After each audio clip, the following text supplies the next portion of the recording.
Big York. Hey, Andreas. You say hello to the girls today? Eva and Clara? No, I mean the chickens. Peter, James, and John. Wait. Those are the girls? Peter, James, and John? They like it when you stroke their back or give them a good scratch under the breast. You named your chickens after the apostles? Isn't that blasphemy? I guess when you put it plain like that. But I hear about the apostles every day in Mass. They witnessed Jesus' greatest moments of glory and his darkest trials. And I was thinking, that's how it is with the girls and me. They see everything I deal with around here. Honestly, that makes perfect sense to me, Big York. You have much in common with Christ. You're making fun. It's fine, I get it. Yeah, I'll just call them girls from now on. I don't recall your family eating eggs. What do you do with all of them? Oh, well, we sell them to the Bowers. Clara says we need the extra money for taxes. Yes, we know who Clara is. I didn't click on them before. Anyway, I should get back to it. Oh, no, that's his line. Anyway, I should get back to it until later, Andreas. Until later. Also, if you're wondering why some words, you might have detected a pattern already. Some words are written in red. I think that is meant to evoke the style of writing in medieval and modern pre-press times, anyway. Well, actually, I say pre-press times, but there's press. I think it continued on until after the press was invented and stuff like that. Basically, anything that is meant to denote Christ or God or whatever is written, maybe not in red, or it's a mixture. Ideally, it would be red, all caps, in a different font as well. I think that's, but you can observe just some of them, and it's totally fine as well. So here, I think we just have the red. But I think there are some Bibles who are that still observe that to this day. Well, I say I think. I know there are, but I don't know if it's common for many Bibles, or I suppose it depends, because Catholic Bibles and other things. But anyway, that is that. Let's go to the town commons. And we're over here. We have Endress. We have some horses in the back. Lots of sheep. Oh, what's going on? Martin, please, can you give me a hand here? What do you want? I'm keeping an eye on them. That looks a lot like standing there and doing nothing. Martin, for Christ's sake, help your cousin. Ah, morning, Andreas. Excuse us, one of the fence rails fell and the sheep started hopping it. Oh, Martin, you idiot. You're going to help them? I'm going to say that, but should I offer to help, I think, to myself? And Socrates says, perhaps helping others also helps us. It allows us to feel useful and take satisfaction in our work. That idiot Martin should be helping them. Yell at him, give him a good scare. Yeah, I'm going to go with that. Wait, that's presumptuous. I'm not close to their family. I like the idea of being presumptuous. Let's go with that. Martin, you idiot. You going to help them? Mind your own business, asshole. This will be remembered. Martin, that's enough, says Veronica. And Andreas, leave the disciple to my mother, or leave the discipline to my mother. Oh, look, there's something going on up at the Steinhauer's place. What? Oh, these guys.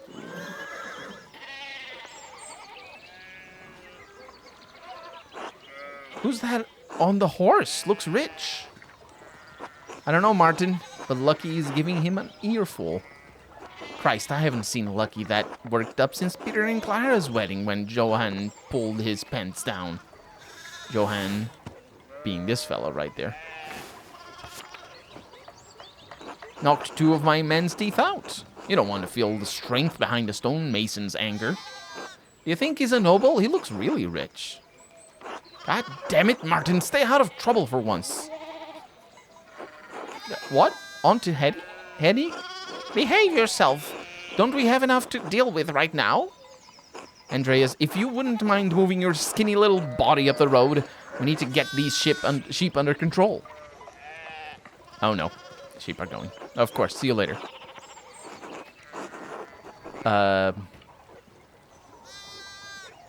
Help your aunt and your cousin, all right? Eat shit, Andreas. I'm just messing with him. All right. Hey, Martin. What? Hetty. Hey, Andreas. Veronica. Hello, Andreas. Yes, I was just looking around. You know how it is. Going in the wrong direction. Church and Druckers. Druckers being, or Druckers being a family name that we heard of before. Can't really do with that. Then I have, over here, oh, yeah, Endris. And what is that? Endris Smith's, or Schmid's Smithy. It's much smaller than the one he uses at the Abbey. Oh, wait, that's interesting. He's got 2 smithies. Or something. Hello, Andreas. Hello. So many sheep. Making noise. Oh. Back there we have, I don't know what that is. Is that a group? Or a crane? No, it wouldn't be. What? I don't know what that is. It's a thing. It's definitely a thing. It's foul. Anyway. So, let's go. To the church and the Druckers. Actually, perhaps I would benefit from looking at the map and seeing what exactly we've been doing. So right now we're here in the town commons. Either way, yeah, I don't fully understand what we're doing with the map at the moment. So let's continue. Was there a dead cat? Did you see a dead cat in the painting? I think there was a dead cat in the painting.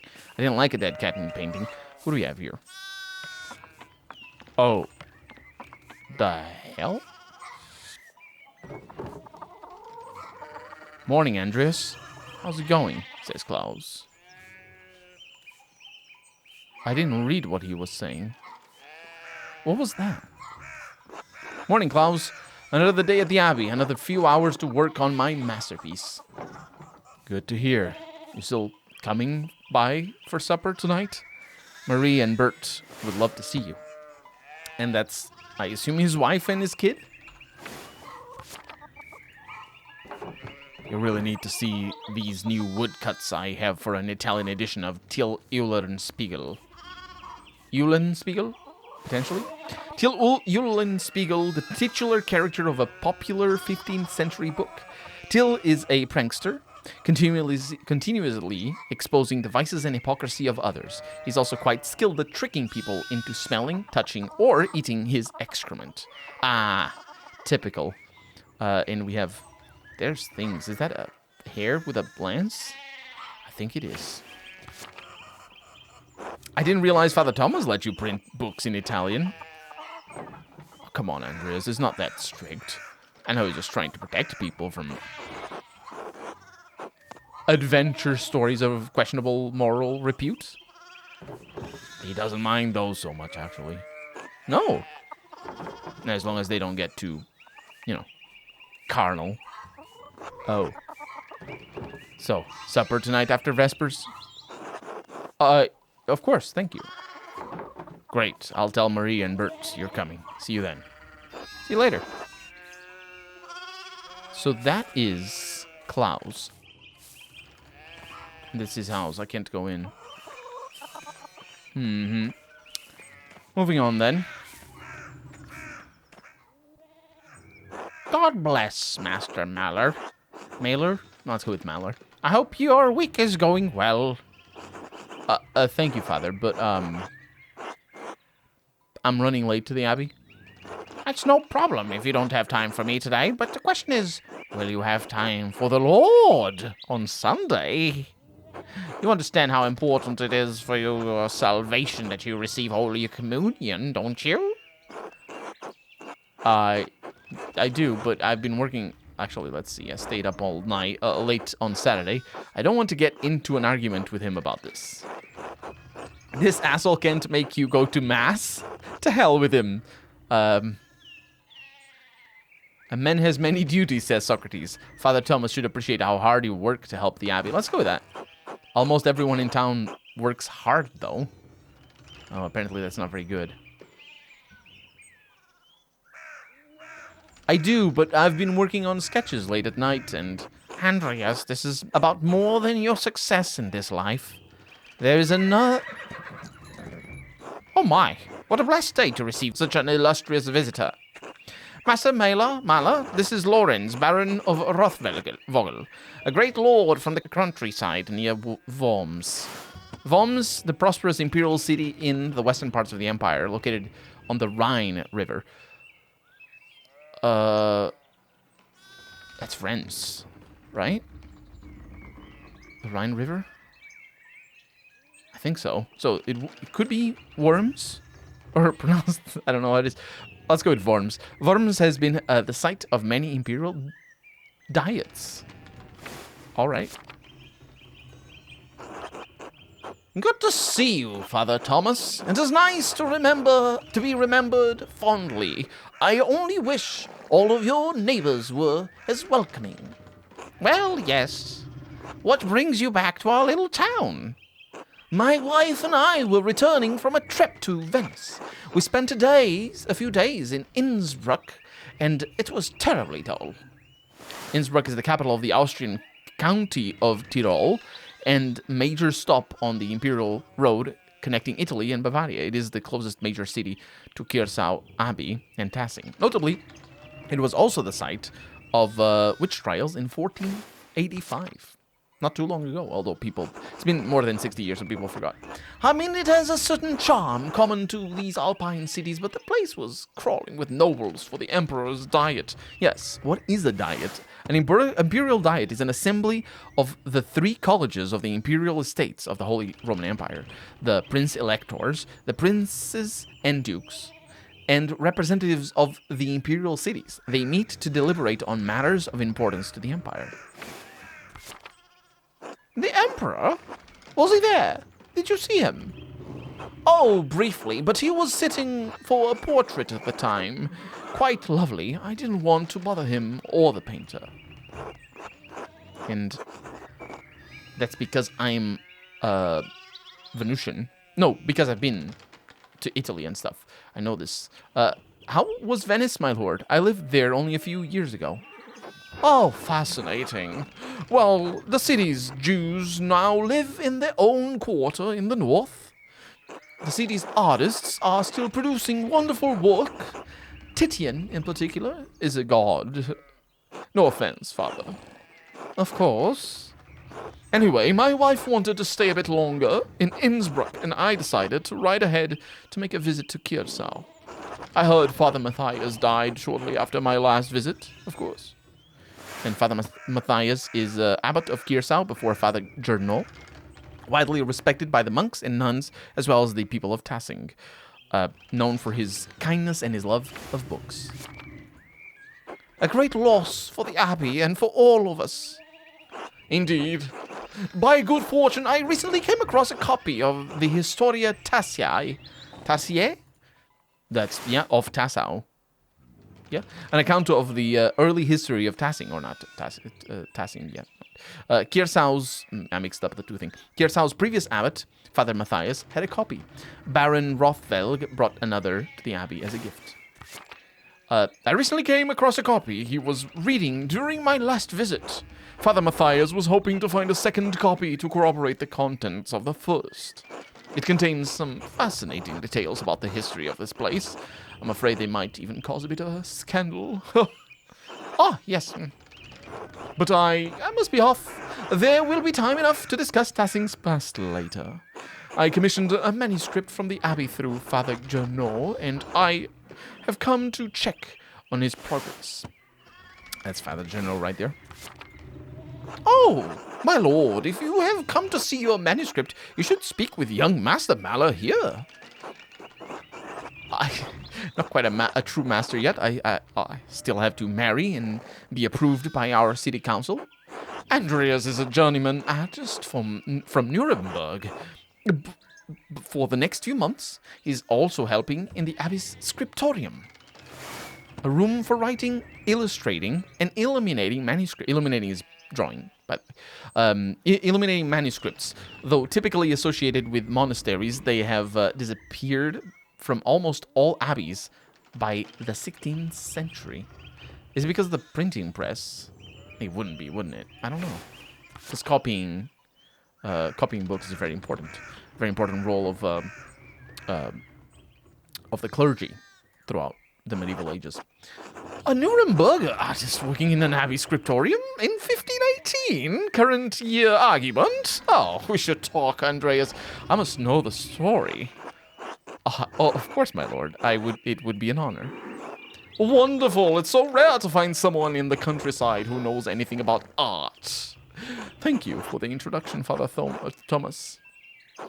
Come to supper at the abbey tonight. I'm inviting you to the abbot's stable. Did the abbot invite me? Asks Thomas. Oh, don't worry about it, Father.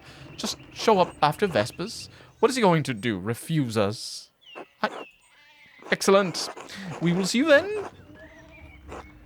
Miklaus, I'm dismounting. Run ahead of us and take the horses to the abbey's guest house. I'd like to take my time talking with Master Maller. I'll meet you there. At once, my lord. Wait, we're not going to supper, are we?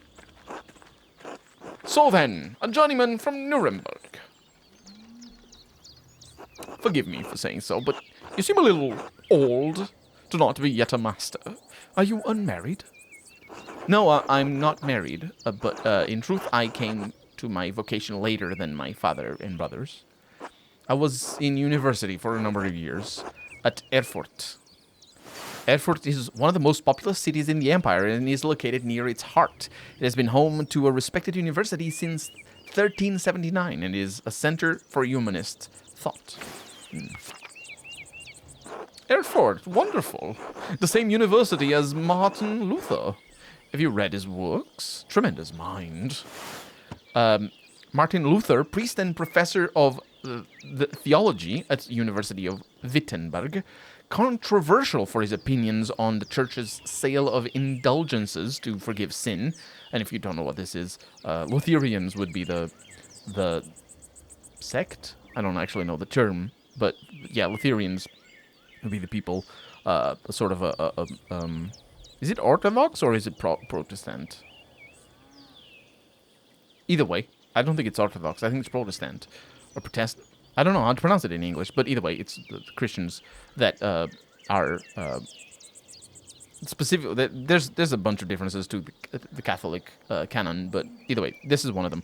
The sale of indulgences is basically, if you want to be forgiven of a sin, you pay money. You well, say paying money. You donate money to the church, and you get you do that.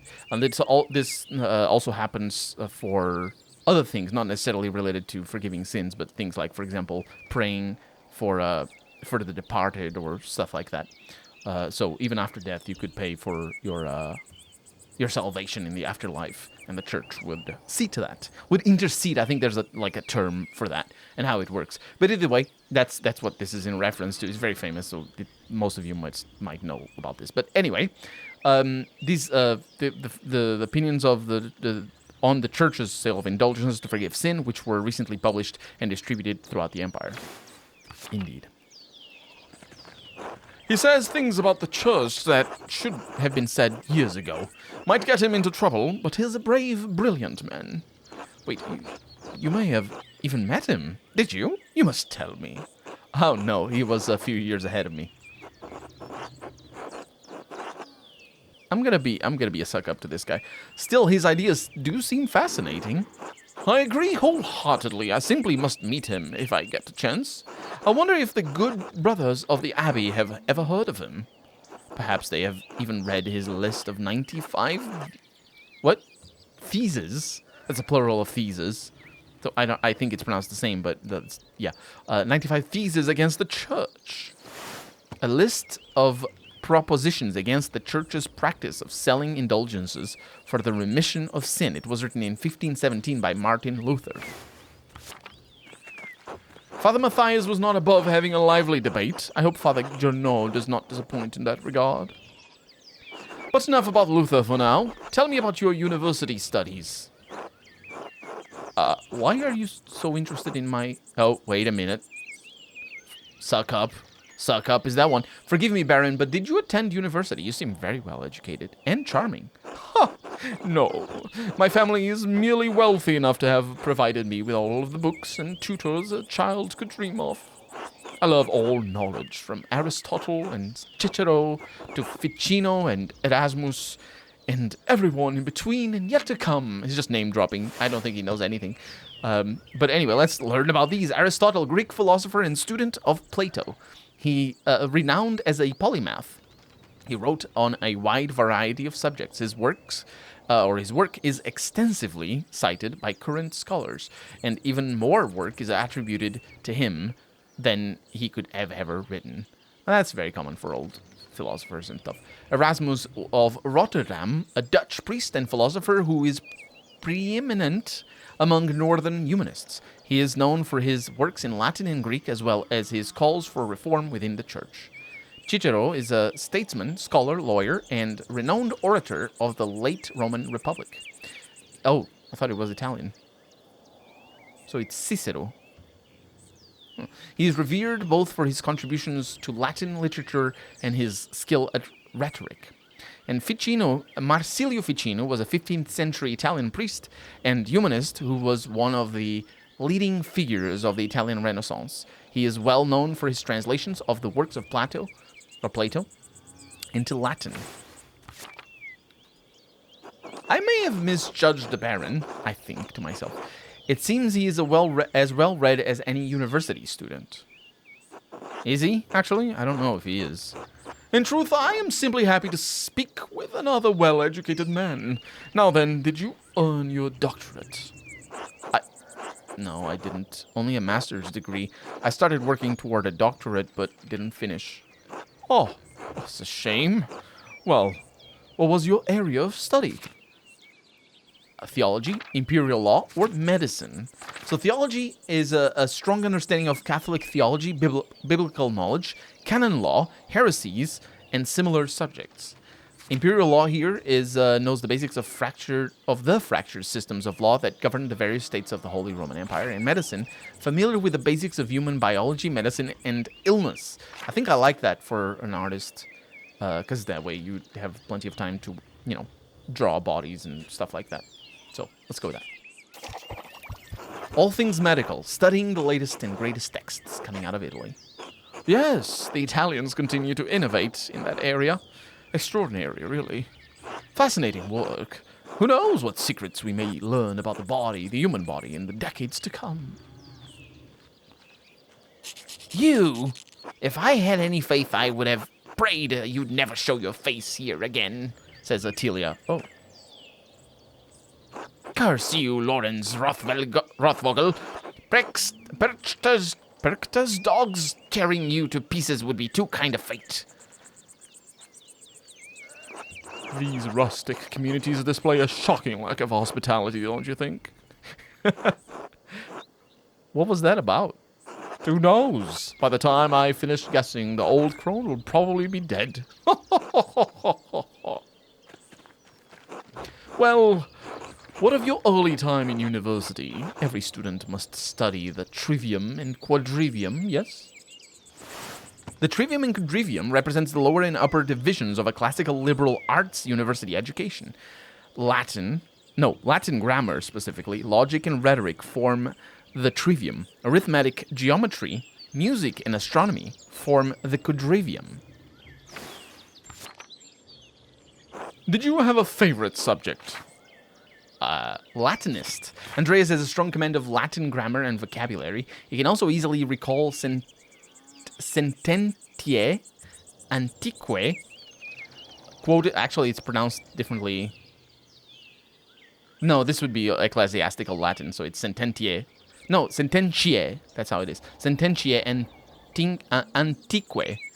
Quoted words of wisdom from the Roman Republic and Empire. We have logician over here. Andreas instinctively thinks through the implications of information as he receives it, is adept at spatial analysis, and can easily perform complicated calculations in his head.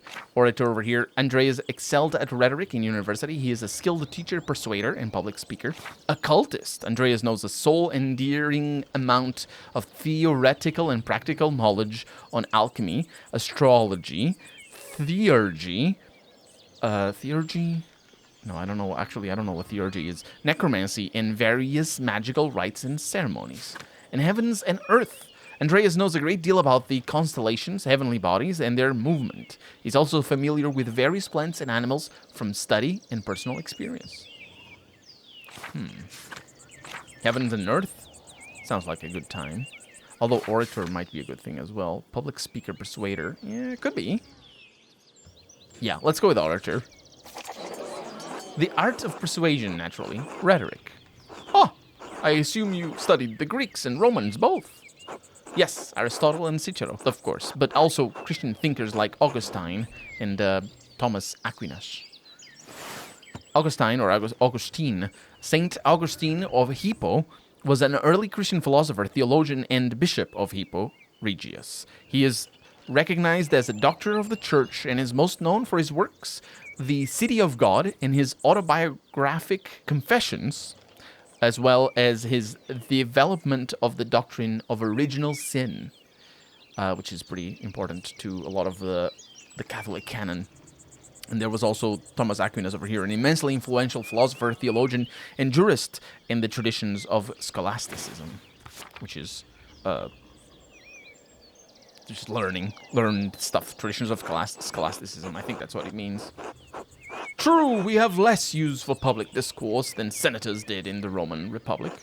Exactly, the doctors of the church weren't trying to persuade politicians, but to move the mind toward Christian truth. Still, the principles remain the same. Invent your arguments, then arrange, style, and internalize them before delivering them to your audience. Splendid! Though I suppose an artist has little use for rhetoric, especially in a place such as this. Not true. Rhetoric is also an art. And like other forms of art, it should be created for the audience and its purpose. It can be practiced as easily in the streets of a rural town as in the Curia of Rome. Though outshone by its northern neighbor, Florence, Rome is still the seat of power for the Catholic Church and an impressive center for the arts. Well put. In your other studies, was there anything else you excelled at? Or we can pick two options? I'm gonna go with heavens and earth. I loved studying the natural world, my lord. Both the heavens above and the wild spaces around us. Formerly, I studied as much astronomy as I could. It's incredible how much we have learned from both the Arabs and the Greeks. True, but even now we continue to discover more about what we can see within the celestial sphere. What began as pagan myths to explain our place in the world may help us understand our place in the heavens. And this may seem foolish, but I spent a lot of time in the wilderness, learning about plants and animals. Really? Did the libraries of Erfurt not have enough herbals to satisfy your curiosity? I don't mean to malign our most august Greek and Roman authors, but the Materia Medica was written before the coming of Christ. Pharmacopoeia, I believe is how it's pronounced, or book for creating compound medicines, written by Pedanius Dioscorides, a Greek physician and botanist who was employed in the Roman army.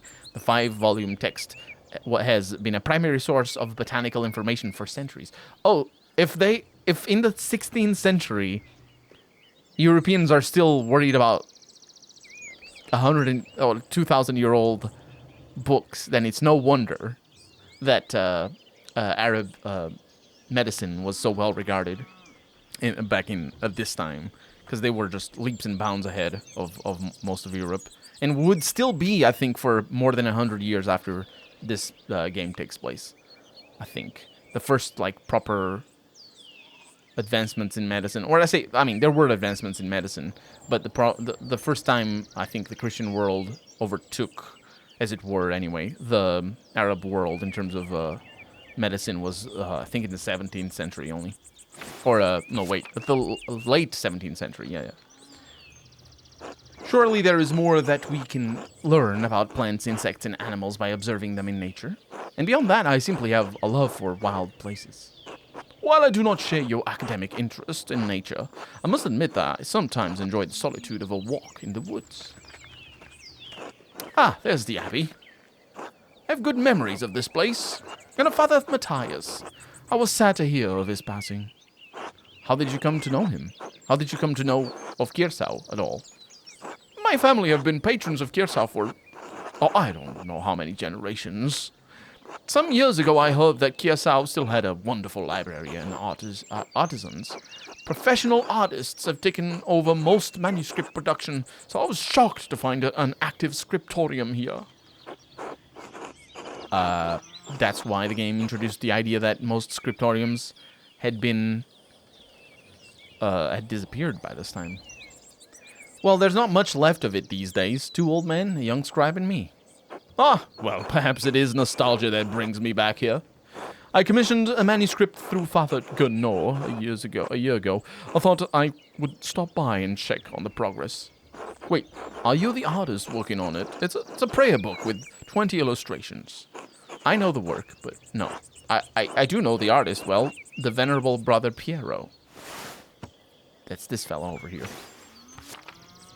How venerable? He still has his wits and his skills, if that's what concerns you. Brother Piero has an incredible talent with color. Then I very much look forward to seeing him, or seeing it, I suppose.